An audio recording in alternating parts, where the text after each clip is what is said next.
რეკომენდაცია მორიელებს. აქ საუბარია ასცენდენტით მორიელზე, მზით მთვარით მორიელზე, დომინანტი ნიშნით მორიელზე და სტელიუმით მორიელზე.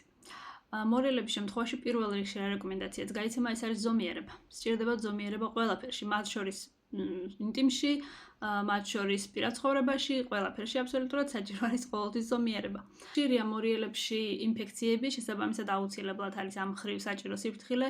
ინფექციები არ აეხება მაინც და მაინც რომელიმე კონკრეტულ ორგანოს, აქ არის საუბარი ზოგადად ინფექციებზე, მათ შორის მორიელი უნდა იყოს ფრთხილად ეპიდემიების დროს განსაკუთრებით, იმიტომ რომ სუსტი არის ყელი, სუსტი არის სასქესო სისტემა, შესაბამისად ინფექციები ამ ორი მიმართულებით საკმაოდ ისეთი ხშირი შემთხვევა არის. შეეხება საკვებს, ზოგადად მორიელი იღებს იმაზე მეტ კალორიას, ვიდრე სჭირდება.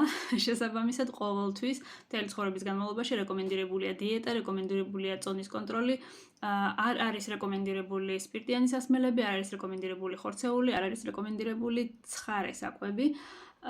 სასურველი არის უფრო მეტი ხილი, რა თქმა უნდა, ბურღულეული, რძე და ასე შემდეგ. კიდევ ერთი რისი თქმაც შესაძლებელია მორიელთან დაკავშირებით, ეს არის კონტრასტული შხაპის მიღება.